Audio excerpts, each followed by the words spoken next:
It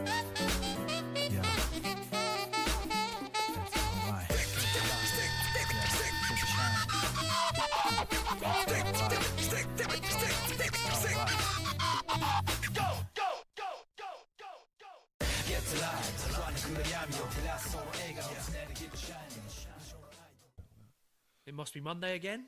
Yeah, welcome to the A to B podcast. Right, Cheers, mate.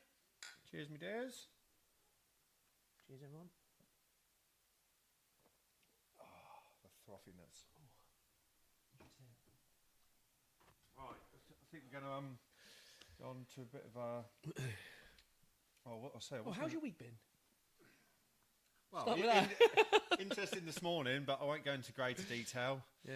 Thought I was going to get myself in a little dust. A little bit of trouble. Yeah. Well, I haven't. A tussle. I haven't slung old fucking Jack Johnson around in a while, so luckily I didn't have to. But yeah, it's an interesting morning. Nothing to do with me particularly, but just trying to help someone out. Yeah. But resolve the situation, which is good. And actually, it's quite funny. As soon as, like, you know, when you get two people arguing, if you just have like a mediator, Yeah.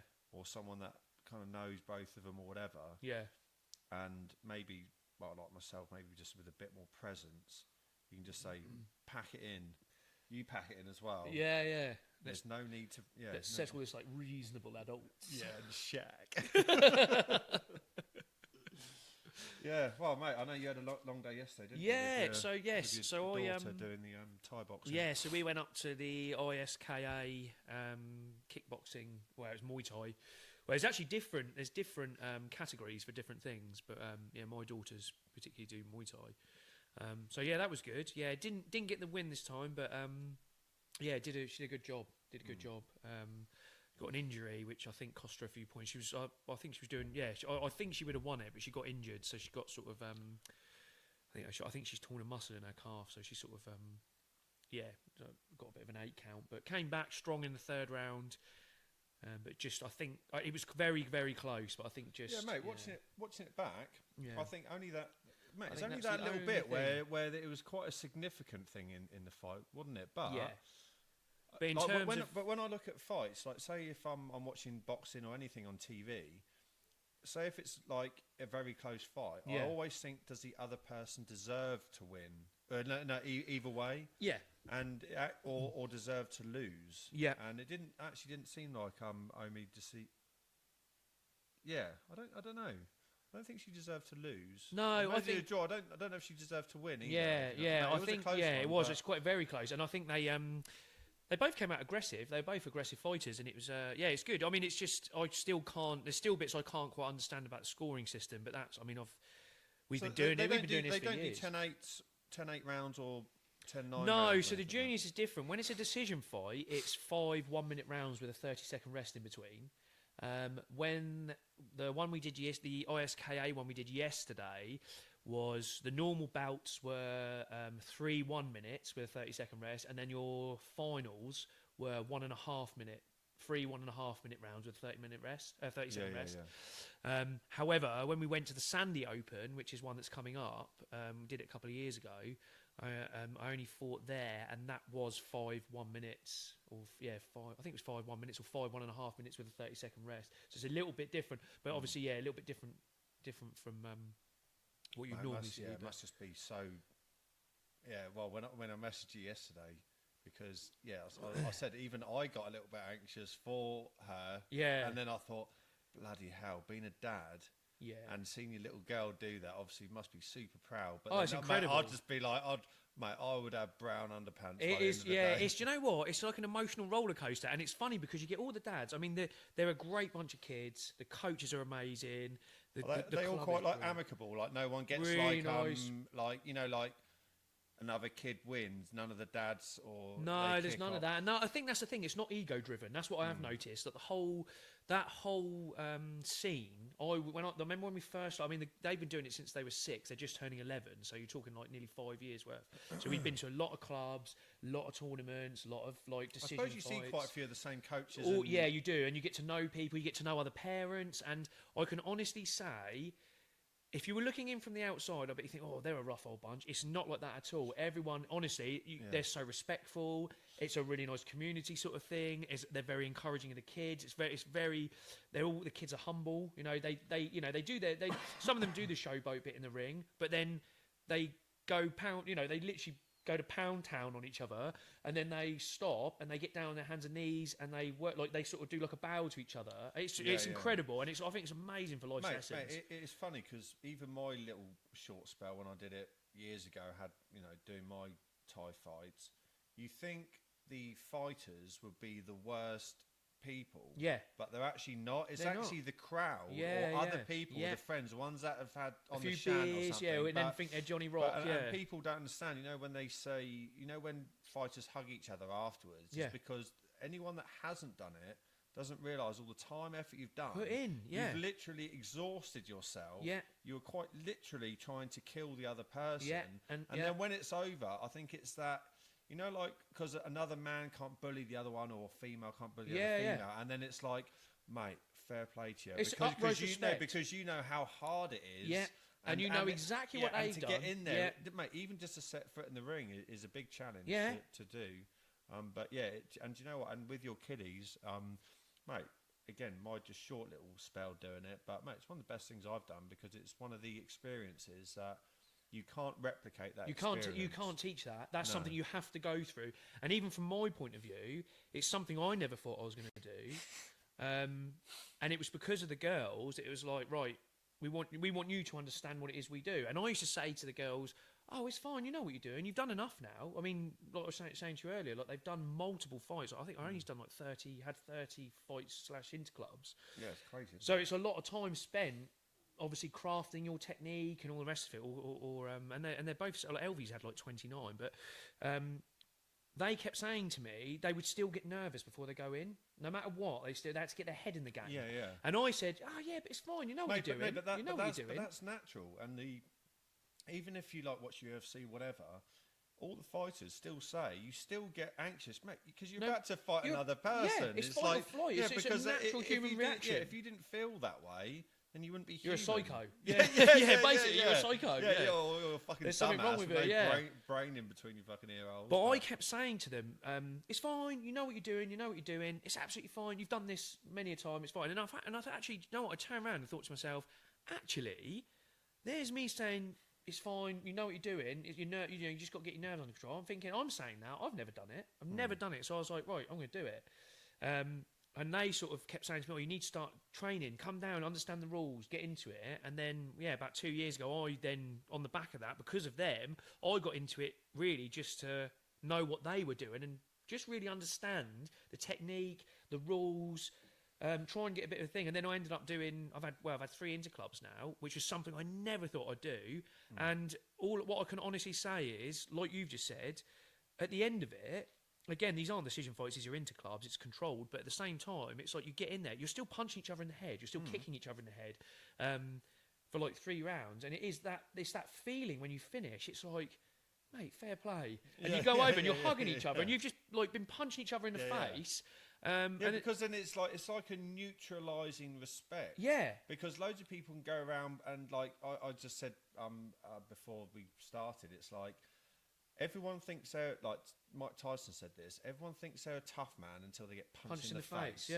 And then when you come against someone with technique, you don't realise how good it is because people come in doing all this, but you can just go, oh, well, you know, have a bit of this. And then when you get hurt and you've still got to fight someone, that really you think, oh, up here. What have I done? Yeah, then you think, why the hell am I doing this for? Again, there's no. Well, actually, the good thing is now, I think, because, I mean, back when I started doing it, this was like UFC, maybe like 50. So many years ago. So it wasn't really big. But now, I think the opportunities, hopefully, getting bigger, maybe for your girls and women's sports are coming into it, and the actually get like paid better for it. And it's one thing that I've never understood. I like boxing, but why K1 or Muay Thai has never taken off over here? I don't know. Because if No idea. people want to see violence and knockouts, Yeah. if you want to see violence and knockouts, it's K1 and Muay Thai. Muay Thai is Like, it's over incredible. anything, because if you've seen when Yeah. you I've see seen spinning loads back of it now. elbows, people get kicked in the head. It's incredible. Like, it's like no, it's not just a punch. This is people are getting full on, and you see noses snap, legs break. It's like, well, if you want to watch a bit of violence, you want to watch a little bit of that. It is, honestly. I just think it's brilliant. I think it's absolutely brilliant. Right, it is good, but and even thinking about the psychology of it, because I said I was going to do my facts, but instead of doing the facts today, I looked at a lot of psychology thing, and actually start off with I was reading that exercise. So exercise actually slows the deterioration of your brain by 10 years. So if you keep exercising, it helps you, obviously, like your mental strength, and it quite literally helps your brain fucking stop deteriorating. And what we're talking about, being like optimistic earlier, and thinking, if you get defeated or whatever, you just got to continue. And this is so hearing. Go on in. Sorry. Here she is now. Just been talking about The you. gut. We got the gut churner. What you got there? Is that Frione? Oh, this is Hello. Can you say hi? Do you want to be on the podcast? As you're passing through. We're just talking about you, saying how well you done. How well you did yesterday. And apparently you make everyone vomit afterward as well. There you go. All right. Good girl.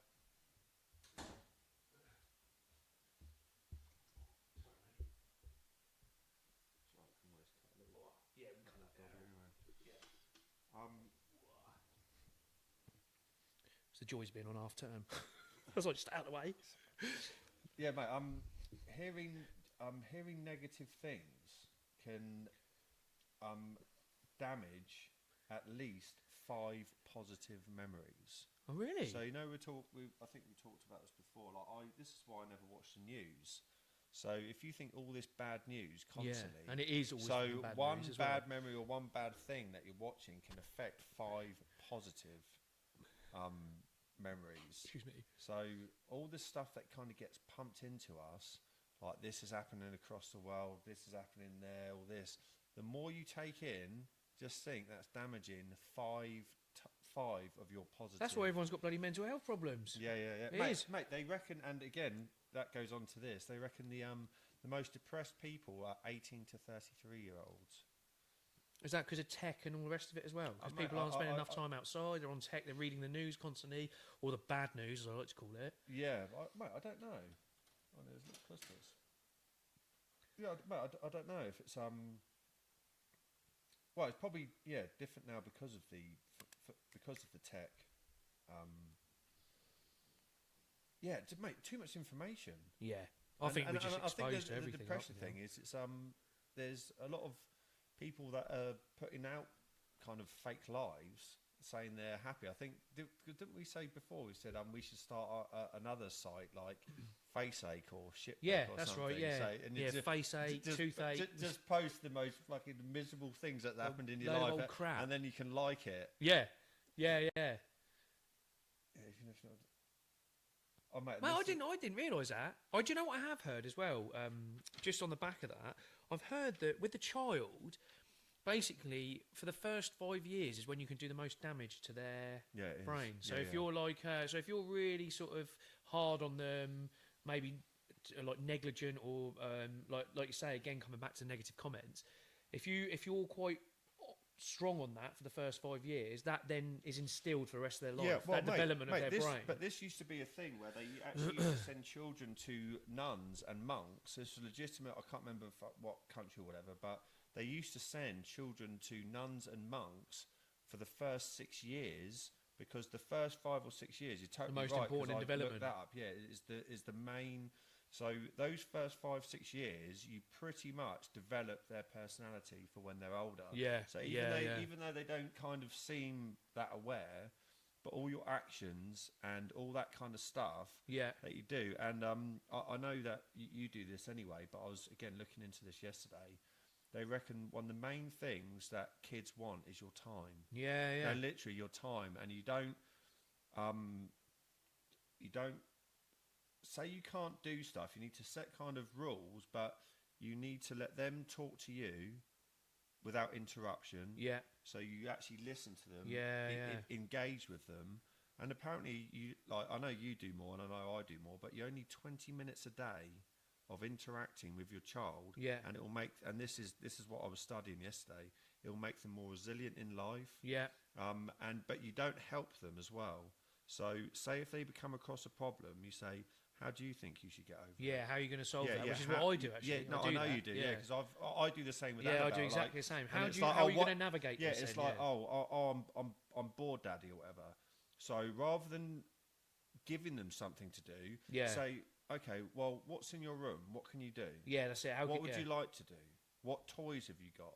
Do you want to go outside? And so you give them the option, so then you get them thinking for themselves.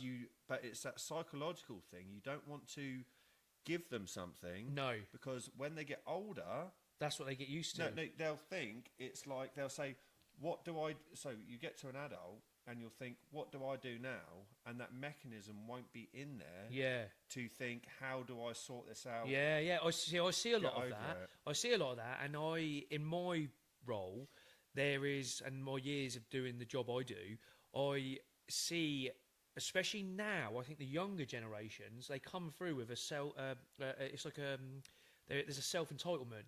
Like, I don't have to work hard. Like, I've done this, or I've seen this as I was growing up, or whatever. I'm entitled to have this. I'm entitled to the director's job, or I'm entitled to the manager's job, and I've just finished my apprenticeship. And I see that all the time. Not all of them are like that. Not all of them, but you do get. I say it's like 50-50. You get ones that are still old school, probably a bit like what was instilled in me was you start off at the bottom and you slowly climb the rungs of the ladder. So you literally work your way up through experience, through graft, all the rest of it. That seems to be a bit muddied now. It seems like if you've got on paper a qualification, you're then entitled to go into. You're entitled to anything, basically. Yeah. And it's without having to work for it. Yeah. No, mate, you still have to work for it. But the thing in my opinion. But it's not just you're trying to help them. It really is building that life's lessons. No, it's building that psychology in your child's head. So it's not like you don't want to help them, because you know yourself as a dad, you really want to, like. Of course you do. You know, no, like say if Annabelle falls over, if I know if she's really hurt, for example, you know when they're really screaming, you go help them. Right? Yeah. But when they fall over, like we were scootering to KFC the other day because just trying to get a bit more active. So I was on my bike. I was like, no, we'll cycle down there instead of fucking get the car, whatever. And then anyway, she fell over, and you can see it was like on the verge. And I looked at her, I said, "Oh, you're all right." I was like, "Come on, we need to get some KFC. You ain't got your bloody hands to worry about." Yeah. Come on, pick yourself up. I said, "Let's have a look." And she kind of did it, but I think it was the initial shock. Yeah. And then she was, what you do as a kid is like checking her knees. Yeah. See what got scuffed. Right. Yeah. It's like, what have I done? Yeah. But, mate, no, she's. But I think parents don't. I'll say realise that, because then they wonder why things get hard for them as a parent. Yeah. Because they'll be like, "Oh, why aren't they eating making a rod for your own back here?" Yeah. But they. Mate, it's such. But again, I think we were both lucky to kind of have parents, or to make you think that way. It's like, you need to get up and think about what you're going to do. Okay, if you can't, say if you can't sort a problem out, break it down. Yeah. And actually, problem solve this was one of the things. It goes looking into the psychology of things. The brain likes to have manageable components. Yeah. So when it's too much going on, it's breaking everything down into smaller segments, so it makes it more manageable for your brain. Again, it just kind of makes sense. So don't look at the bigger picture of things. No, when doing extensions, you price it up, go through everything, but you can't think, right, I'm going to do the footings, but now think about the roof. Yeah. Because you need to break it down, otherwise it just becomes like far too overwhelming for. Unmanageable. Yeah, and then you get anxious and you think, "Fucking hell, what am I doing? What this have I for?" done? Yeah. Oh, what have I done? Yeah, mate, it does. Oh, mate, this is a good thing. Even if you're not happy, just smiling can make you feel better. I love a smile and a chuckle. Yeah, I know. That's one Mate, thing I do really love. And you know, because you can tell by wrinkles that. Mate, I was looking at something about the other day about psychopaths because they never have like wrinkles and stuff. Oh, well, they like, never and smile I'm like, or oh, laugh. good. I've got like when I smile, I've got like a roadmap around Yeah, the fucking yeah. eyes. But A couple of I think- crow's feet on the side of your face. But I thought, you know, you think, oh, I don't like getting wrinkly. No one does. But I think, oh no, shows I'm generally quite happy. Yeah, Otherwise, yeah. because if you're a miserable, you wouldn't. Oh, cut that out. We'll bleep that. We'll put a beep over that one. Yeah, I keep fucking forgetting. You love a C-bomb. Hang on, quick. Let's just. I've been trying so hard as well, though. Look, Terence the Toadstool's there, and there's Freddie the Fly Garrick's over here. Look, just quick, divert, quick. Oh mate, I've been so good. I don't think I've. You haven't dropped a C-bomb for about 3. Continue. Yeah. Continue. Yeah, well, fucking bastard. Oh, it's fucking throwing me right off now. I was on a little roll there with this. You were a bacon roll. Yeah, I know. Oh mate, that when I was doing the short yesterday about names for your the private chest cannons bits. or whatever. Yeah, it was the chest cannons, the trouser snake, and all that. But one that I pissed myself with laughter, the vertical bacon sandwich.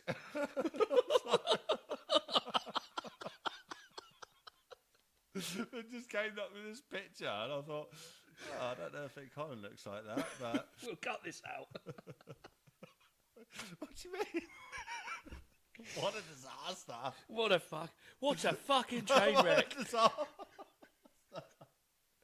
Also, I'm not going to do any more acting today.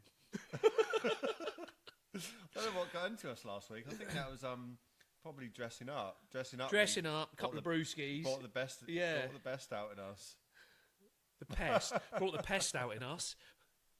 mate. And yeah, mate, I've got to Going get back straight on track, yeah. yeah. So, I mean, this will the more times.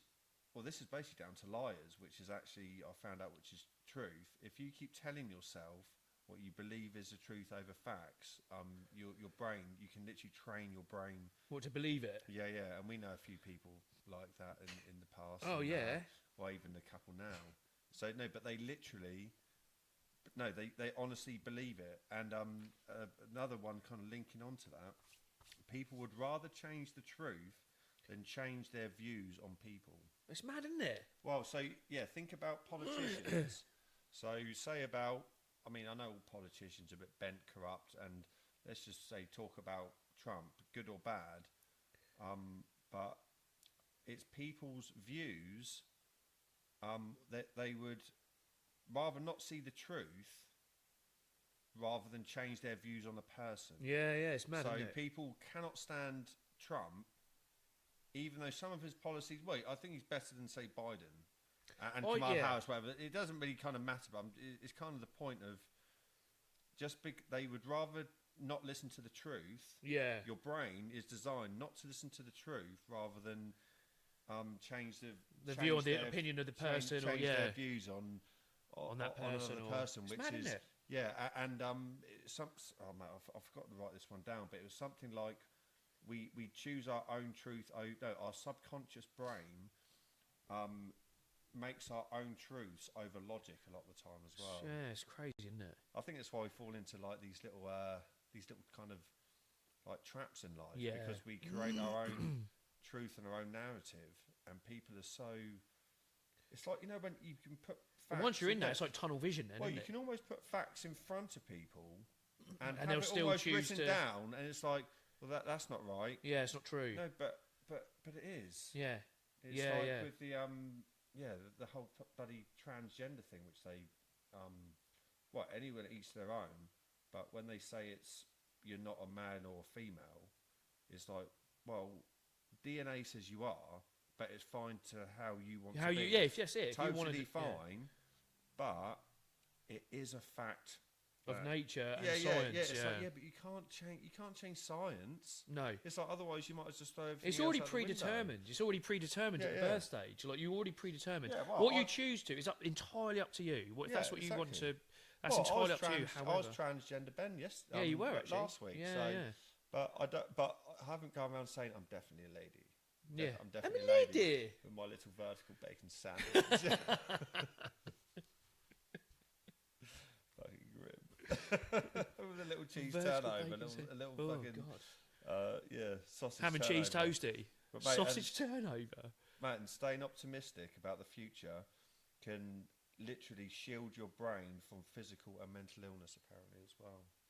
So if you're always positive, got a positive outlook, and I was talking to actually it was Tanya's mum the other day, because you know when people just see like just negatives, you know, when they're it's almost like they're looking for negatives in. I know a few people who do that. Yeah.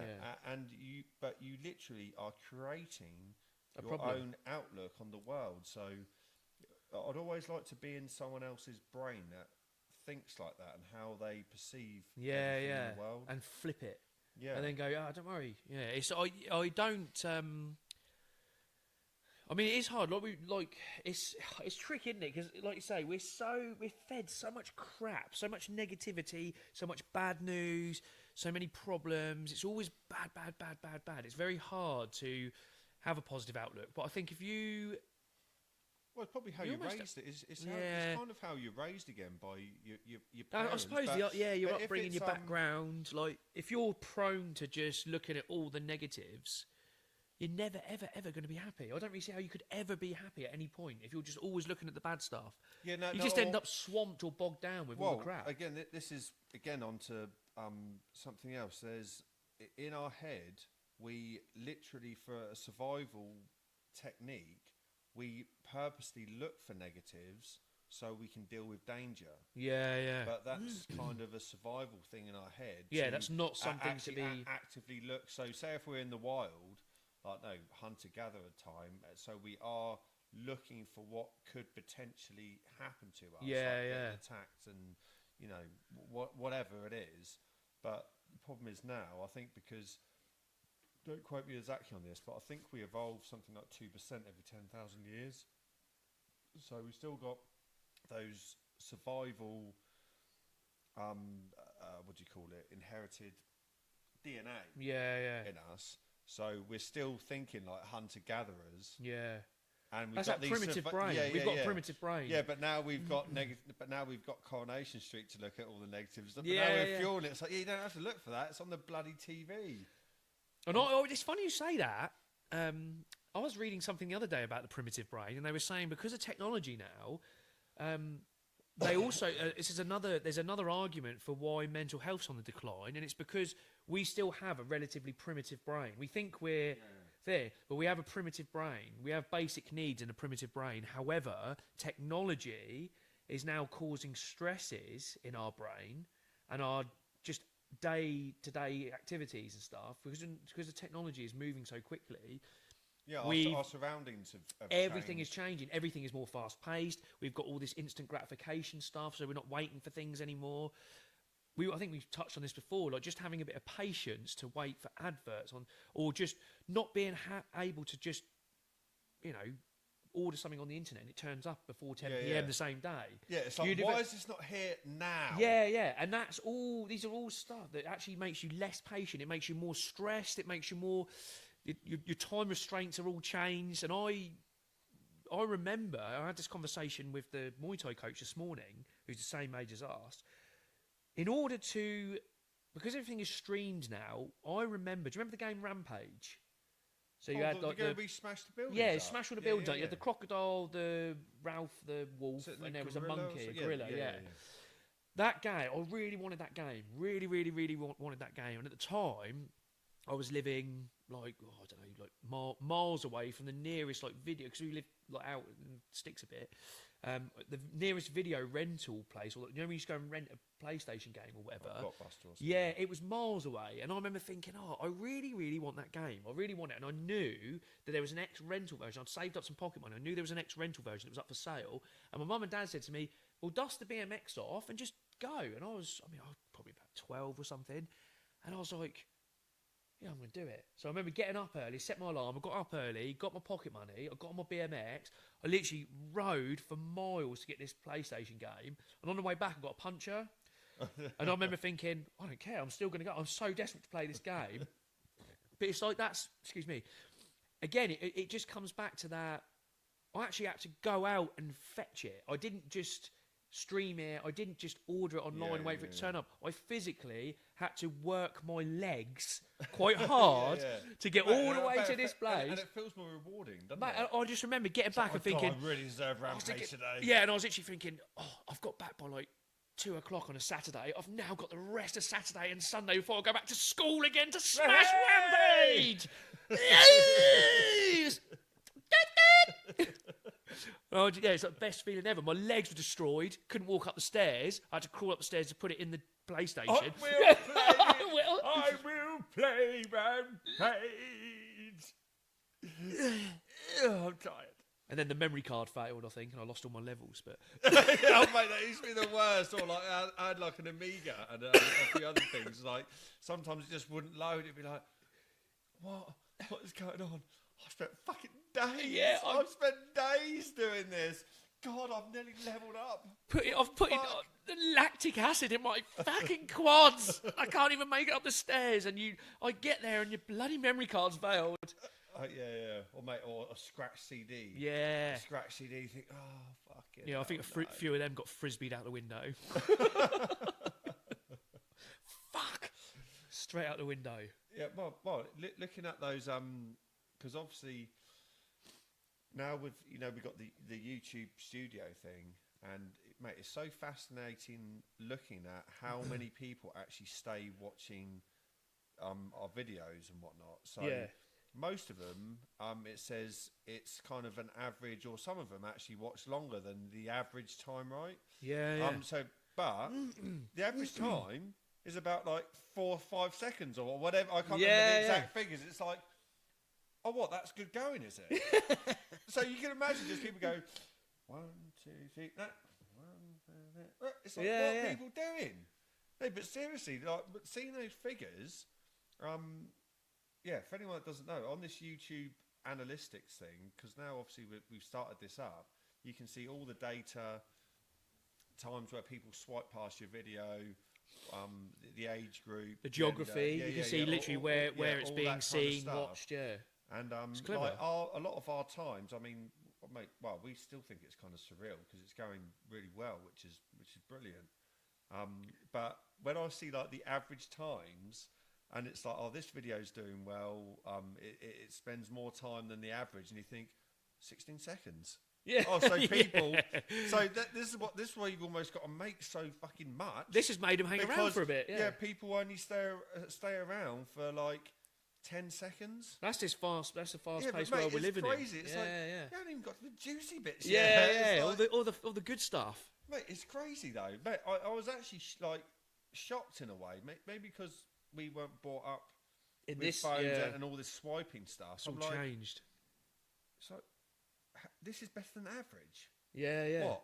15 seconds? Yeah. Mate, even some of our podcast thingies, I think the average person watches it for probably because they're shit. But it's like 8 minutes and 32 seconds or something. It's like, but that's quite good apparently. Yeah. We're obviously keeping them entertained for long enough. Oh yeah, a whole 8 minutes and 30 something seconds of it. Hello, darling. You're right. Actually, I'll stop for. Yeah, that's cool. So there's colours that kind of can help your mood.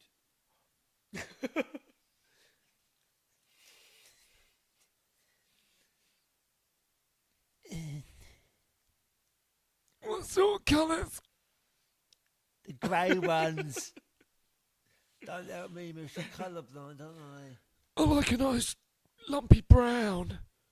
That represents shit. Ted. Bum bum. Do you know what a wormhole is?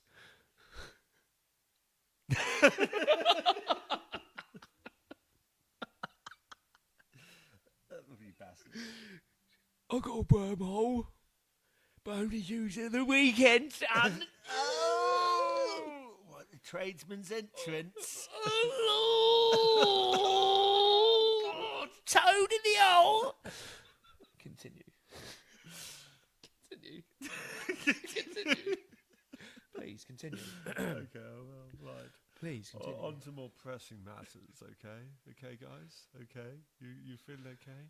Okay, you say? Okay. Okay, senor. Oh, so we're going to go into colours. You know Take where your time. you know where to find the eagle eggs. Incarnatio.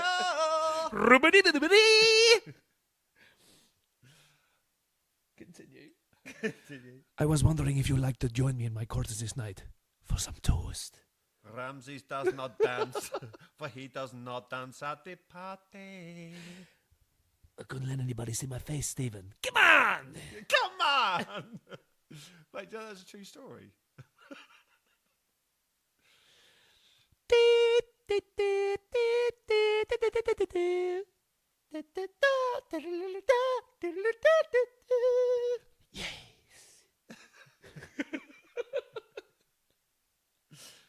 Two favourite colours, hit me. Purple. Straight away, that's my favourite colour, purple. Purple But it's as got a like a mountain? dark, but a dark, With a hint of creme. creme fraiche. Purple, but like a Plenty dark. in the tank. And you fucking pensioners! Yeah, purple, dark, but like a deep dark purple. I like. Name another one, homeboy. Got to pick Probably two. or- I've got two. orange. Mine's always been red and blue. No, purple and orange, I think. Yeah, of course it would be. Yeah, I'm a bit fruity like that. Right. No, I like a So- really dark, deep purple where you could disappear into it. Purple, that is royalty, luxury, spirituality, and ambition. That's it now, right on the head there, son. Couldn't sum me up much better. And orange is confidence, success, bravery, and sociability. Oh, do you know what? That's probably why I like those colours. Well, What about you? Red and blue. Go on then. red, bell end. Blue, nonsensical. No.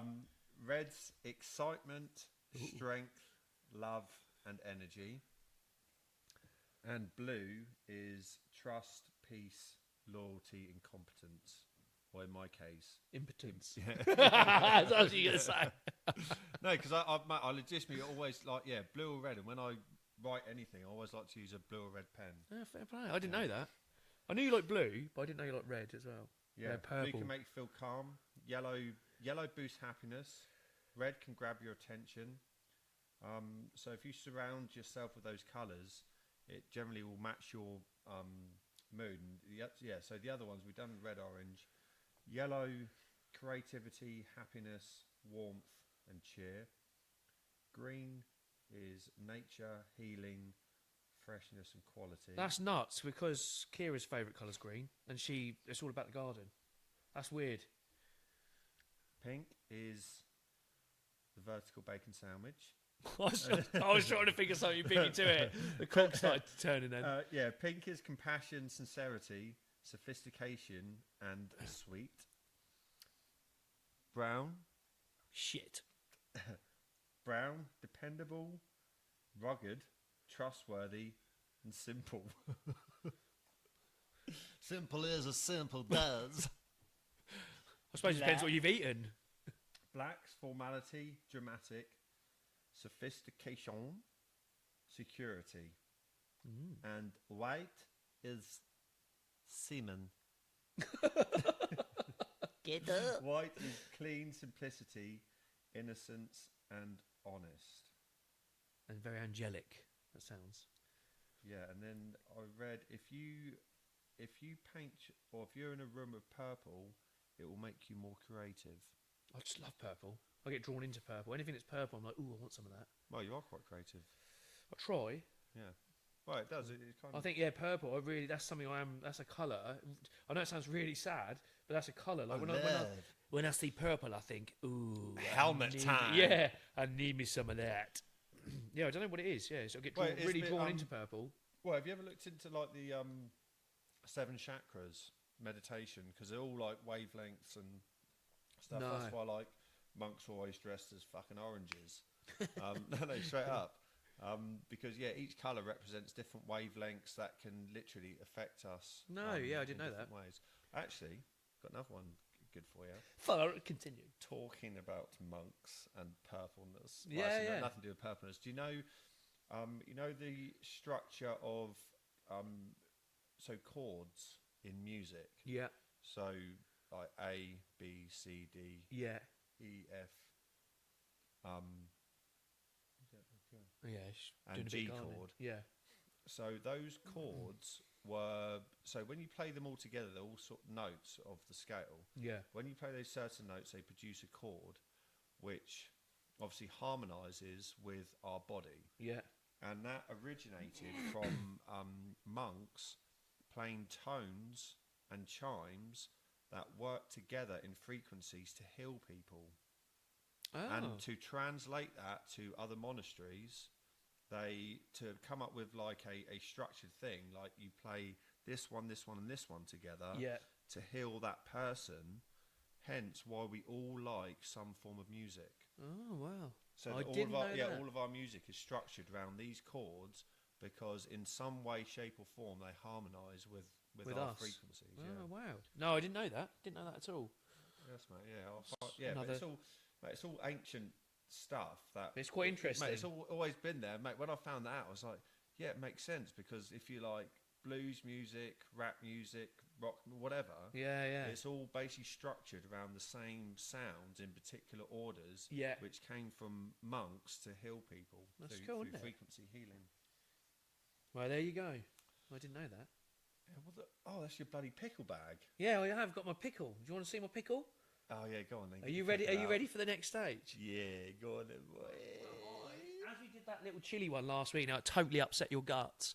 Yeah, no, I'm sorry. Well, yeah, but I can't do the.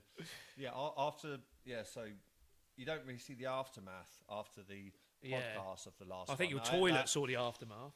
Yeah. Yes. Yes, but you know when you think when you feel something's wrong, and you think, what have I done? Yeah. And then, mate, it was the day after. Oh, what? And it was stingy bumhole pain, and I thought, what the fuck have I eaten? I was like a bloody gummy bear. So we're going to do maybe the bushwhacker one, aren't we? Oh yes, yeah, we'll do the bush tucker trial. That one, so that's coming. Yeah, so we're currently discussing stuff to do that, like continue.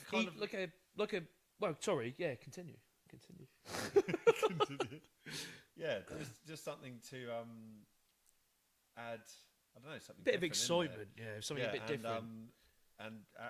When you sent me the message, saying, "Oh, you up for doing this for the podcast?" and it was like scorpion, cricket, grubs, and I'm thinking, "Fuck no!" But I would do it for the love. I'd do it for the love of the podcast, and just to add it to my list of something I've done, tick it off the bucket list. Yeah, and that's the thing. I think for me, I've been looking at ideas, because what Ben and I tend to do is we'll go away for a week. Ben will come up with some ideas, won't you? And then I come up with my ideas, and then we'll just amalgamate them into a podcast.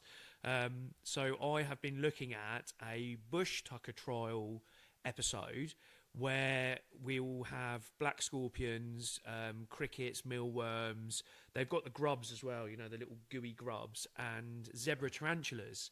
The tarantulas. The tarantulas, yeah. So you get zebra tarantulas as well. So we were looking at getting a full-on bush tucker. We were looking at getting a full-on bush tucker spread ready for the episode. Through. Yeah, and then basically just sort of challenging each other to, taste these bugs really. And if anyone wants to listen to this podcast, message us if you want us to. I don't know. Add to it. Or we got some ideas. Throw a challenge out to us. Yeah, please do. We're always up for a bit of a challenge, a bit of a laugh, a bit of a giggle, something a bit different. Either, email or write some comments or something, and then and then we'll probably do most things, to be honest. Yeah, we won't want to, but I'm always game for a laugh. Yeah. Always up for a laugh. But yeah, so when we do it, you might see some spew buckets. Yeah, you might have to have a So as couple long of as we've got buckets. some spew buckets. I think it'd be all right. I think it'd be fine. And I actually read in an article the other day that there's a lot of stuff hidden in insects and stuff that would do us a lot of good, and we don't utilise them. There is a reason for that, obviously, but well, we don't eat them. But Well, I reckon I'm going to get ahead of the game. I'm going to start gobbling through like witchetty grubs and fish eyes and bull's testicles and God knows what else I can get my lips round. I think I don't know why. I'm quite looking forward to eating the scorpion. No idea why. You've got to. don't So when wanna I read eat any of about them, it, but- when I read about it, you've got to cut off the venom sac of the tail, and you can eat the pincers, but they're particularly chewy. So they recommend cutting the 2 big pincers off because I suppose they're doing all the work, aren't they? So I think they're quite chewy. So just cut them off. But I think we probably cut them off and eat one each anyway, just to see what they're like. See if we get jaw ache. But what I've got this time. But for the interim, I thought I'd save you. I don't like sour, so I thought as you stepped up and did the chili one last week, I know you don't particularly like spice, but you did it. I thought I would get a pickle in a pouch, sour sis. So That's what I call my little little pickle in a pouch. Yeah, little pickle in a pouch. Yeah, a sour sis. So what I was going to do, what I thought we could do, so I've got 2 little shot glasses. There's a lot of juice on this pickle. Yeah, So I thought we could empty the juice into the glasses. We do a shot of the sour juice, and then I'll cut the pickle, and I'll cut it in half, and we'll just do a big Suck it off. bite. Yeah, we'll just literally get our lips around the pickle, Yeah, go on then. and go from there. So I'll do that. What, we're going to do a shot first? Yeah, I reckon do the shot of the stuff first. I don't. Well, I'm going to move that round here so you can actually hear me this time. So I quite often step away from the mic, but I don't like sour. If I'm honest, I don't really like it. Someone was telling me about these zombie balls as well.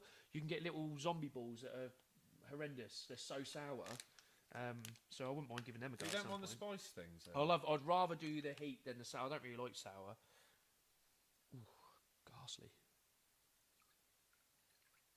Well, we've got to drink all that. Well, how much do you want? Yeah. That's not even all of it. Should I just? Wow. Oh, Jesus.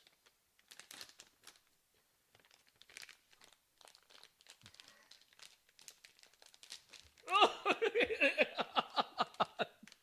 he's only in there. Is it really sour?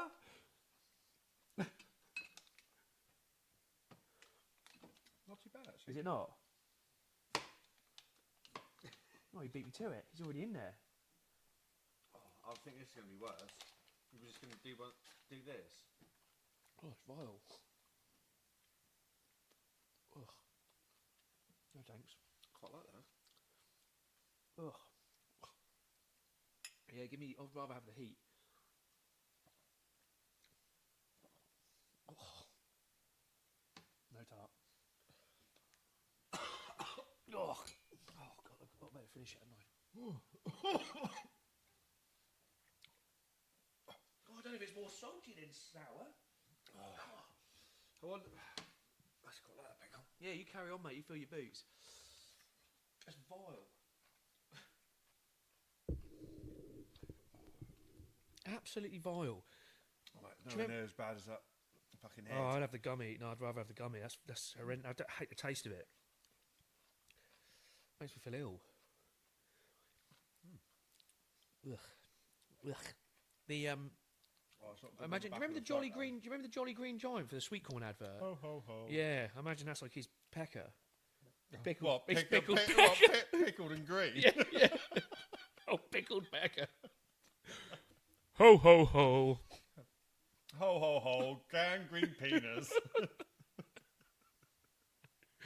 Ho ho ho. Green pickle. Green penis.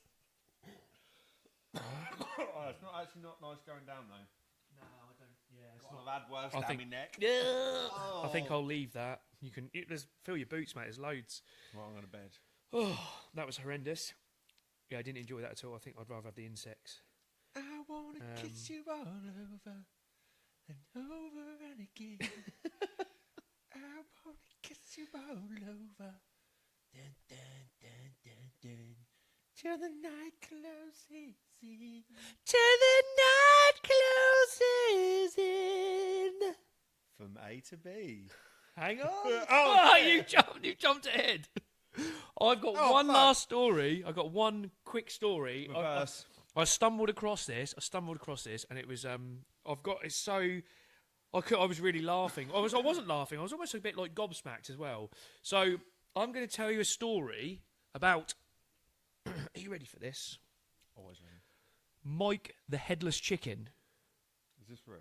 It is true. It is a true story, and this chicken survived for 18 months without a head. Dun dun dun! Thing is, I never know whether this is actually real or not. It's real. I'm going to read it out to you. There's not too much. I was going to write all this down. I thought, actually, I'll just leave it on my phone. Mike the headless chicken. Right? Born April 20th, 1945. Died March 17th, 1947. Was a male Wyandotte chicken that lived for 18 months after he was beheaded, surviving because most of his brain stem remained intact and it did not bleed to death due to a blood clot. After the beheading, Mike achieved national fame until his death in March 1947 in Fruita, Colorado, So how United many years States. did he live after the Why was he 18 beheaded? months. I'm gonna get to that. Oh, sorry. Um, Past my lips. In Fruita, Colorado, United States, an annual Mike the Headless Chicken Day is held in May. Mike has a record for the longest surviving chicken without a head in the Guinness World Records, so you can check that out. Species, I'll give you. This is how real it is. The other name he had, they called him Miracle Mike, and the species was a Gallus domesticus. Chicken. Breed, Wyandotte. He was a male.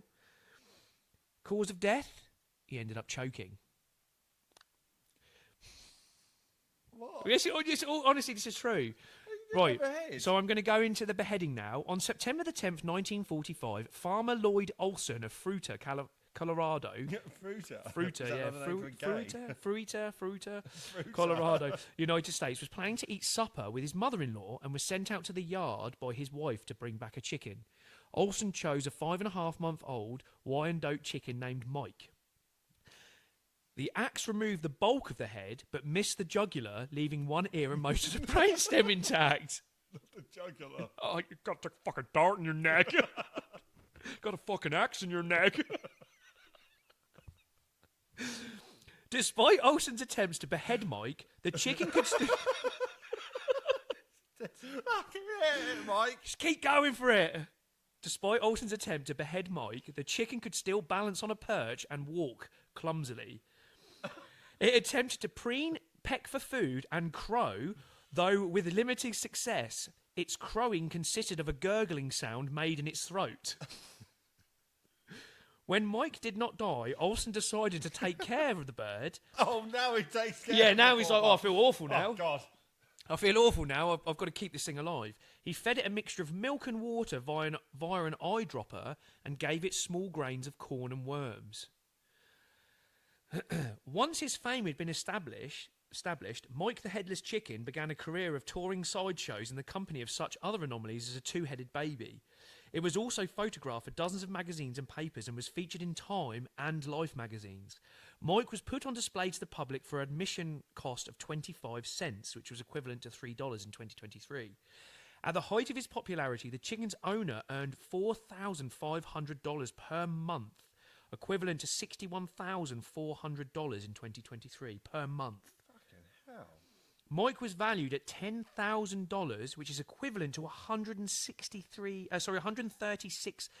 $136,500 as of 2023. Bloody hell.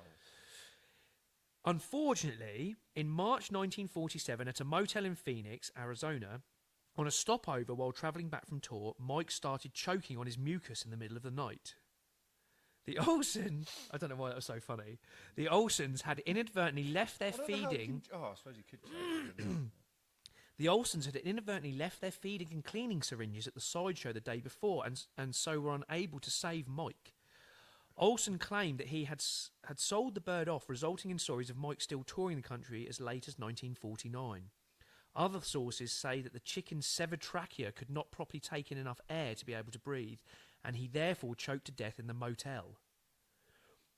And then it was determined that the axe had missed the jugular vein. So this is the explanation of. It was determined that the axe had missed the jugular vein and a clot had prevented Mike from bleeding to death. Although most of his head was severed, most of the brain stem and one ear were left on his body. Since basic functions, breathing, heart rate, etc., as well as most of the chicken's reflex actions are all controlled by the brain stem, Mike was able to remain quite healthy. This is a good example of essential motor generators enabling basic homeostatic functions to be carried out in the absence of higher brain centres. In addition, birds possess a secondary balance organ in the pelvic region, the lumbosacral organ, which controls walking locomotion virtually independently from the vestibular organ involved in flight. So it's all very separate. This has been used to explain how a headless chicken can walk and balance despite the destruction of much of the cranial vestibular system. Legacy, this is the final bit. Mike the Headless Chicken is a cultural institution in Fruita, Colorado, with an annual Mike the Headless Chicken Day, the third weekend of May since 1999. Events held include the 5K Run Like a Headless Chicken race, the egg toss, pin the head on the chicken cluck off, and a chicken bingo, in which chicken droppings on a number grid are choose the numbers. In which chicken droppings on a numbered grid choose the numbers. So I suppose. So a chicken runs on the board and shits on the and number. They pick a number like bingo, but That's brilliant. But like chicken shit. Yeah, chicken Goes, shits on the number and you win. Do you reckon that's where the expression "the headless chicken" came from? Then Running around like a headless chicken, maybe. Mike the Headless Chicken was an inspiration for the poultry-themed comedy punk band the Radioactive Chickenheads, serving as the subject of their 2008 song Headless Mike, for which a music video was filmed. The band also features a headless Mike puppet, which is frequently used in their live shows. I stumbled across. It's one of those ones. I stumbled across it, and I have no idea. It's hilarious because sometimes you send me little clips and think, "How'd you come across this stuff?" How's he found it? I have no idea how I discovered that, and it came up, and I was like, "That'd be brilliant on the podcast," because it's so. Again, it's another one I could tell you, and you could go, "That is utter bollocks," and I could go, "Actually, it's true." Mate, this is the thing. Like when I've described stuff to people, how we kind of work together. I'm always thinking, what's he doing? What's he thinking? It's the same. Is this serious or what's he going with this one? And then it's like headless chicken. Don't know. Mate, I quite like that. I bet that's where that must be where the expression comes from. Running around like a headless chicken, maybe.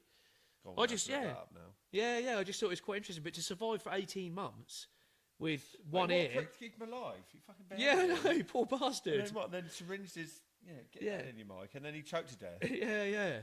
Poor little bastard. I wonder if he ate him afterwards or whether he just left him. You'd hope he ate him. But what a lot of money to make as well. What when you're out touring with?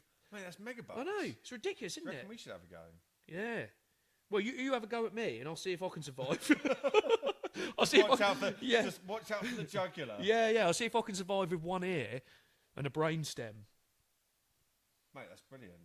It's clever, isn't it? I was just like one of those things where I was like, that can't be true. And then the more I read about it, I was like, mate, that's nuts. Yeah. Well, anyway. It's obviously, so it's obviously all just in chickens, it's all separate things. Because when I was looking, obviously, in the psychology thing, it's like our brain can survive for only, I can't remember how many minutes. It's minimal. It's like 3, is it? Yeah. The brain cuts you switch off. off. Yeah, I think it might be. It's a bit about more 3. than I think is it 3 or 6? Yeah, I can't minutes? remember. Yeah, 6-7 minutes. But so it's obviously the brain doesn't make the chicken do stuff. Yeah. Well, do you know what? I always think to myself, if you were beheaded, right? I've had this conversation with the girls as well. If you were beheaded, right, and your head rolls off, if your brain survives for 6 or 7 minutes, so can you basically watch your body drop to its knees and fall to the floor? Yeah, no, you can. Effectively. Yeah. No, and you can. imagine seeing that and then going, shit. Oh, shit. Oh, bollocks. Yeah. They weren't kidding. Or I'd probably look at myself and go, oh, fucking hell, let myself go. I let myself go over the years. Fucking hell. Got fucking dead tired over there. Look at the tits and gut on me. God, no wonder they beheaded me. Oh, mate, if you could just say one final thing. Yeah, I deserve that. Yeah. Vile beast. Have I looked like that for the last however long? Yeah. No one told me. No one told me I looked like that. Thanks for doing me a favour. Right, anyway. On that note, from A to B. Join us for the next one. Or don't. You got no beer left. Oh shit.